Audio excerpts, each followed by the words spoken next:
Այսինքն մենակ այս երկու ծրագրով, որ նշեցի, 100 միլիարդ մենակ մենք դրել ենք գյուղատնտեսության մեջ ու տվել ենք կոնկրետ մարդկանց։ Ու ընդ որում, ես ինչ որ ասում եմ, էլի, սա նենց բան չէ, որ դե տվինք մարզպետին, մարզպետը քաղաքապետին, քաղաքապետը գյուղապետին, գյուղապետն է ժողով արավ, գառը մորթեց, գինին դրին, կերան խմեցին, ուրախացան, ծափ տվին։ Ամեն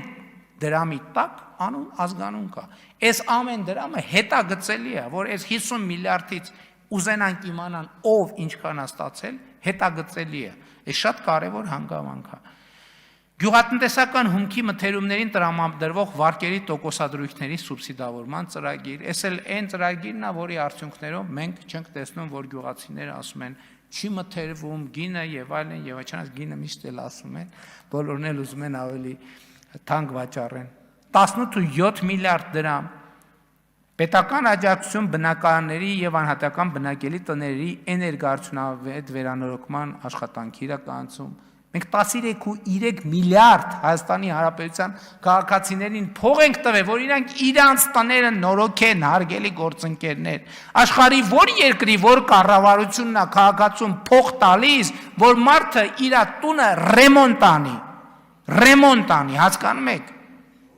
Բա սրա համար ենք հեղափոխություն արել, այո, սրա համար ենք հեղափոխություն արել, սրա համար ենք, այդ թվում սրա համար, հիպոթեկային վարկի վճարած տոկոսների գումարների վերադարձ,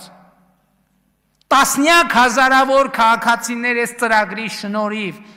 տան տերա դարձել, 327.4 միլիարդ դրամ, 327.4 միլիարդ դրամ, այս սենց հաշվել ենք, սենց ենք հաշվել, ու տվել ենք կոնկրետ 327.4 միլիարդ դրամ։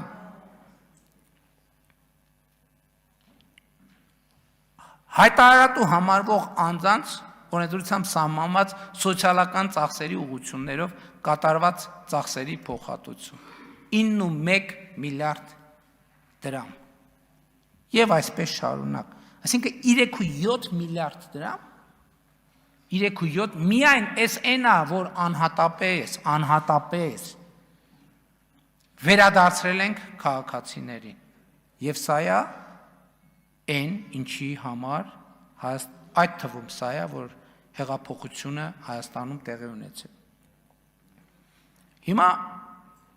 ես ուզում եմ վերադառնալ 2018 թվականի մայիսի 15-ին 2018 թվականի մայիսի 15-ին իմ արած մի հայտարարության։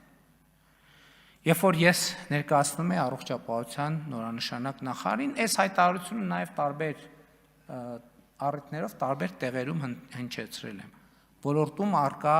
առաջնահերթություններից է Հայաստանում բժշկ սպասարկման եւ բժշկական օգնություն կարիք ունեցող որևէ անձի համար ապահովել պայմաններ, որ նա չմնա հիվանդանոցների դռներին։ Ես այս հայտարարությունը, հարգելի գործընկերներ, արել եմ 2018 թվականի մայիսի 15-ին։ Հիմա իհարկե մենք բնականաբար ես գալիս եմ խոսելու առողջության ապահովագրության մասին,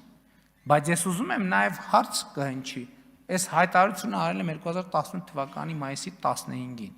Բան չէ առողջապահության ապահովագրությունը մտել 2026 թվականի հունվարի 1-ին, որովհետև մենք ճանապարհ ենք անցել,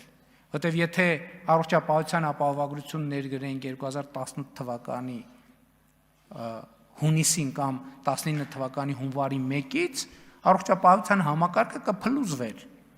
Բայց դրանից առաջ մենք ինչ ենք արել։ Մենք նախ պետպատվերի համակարգը փուլ կամանց ընդլայնել ենք։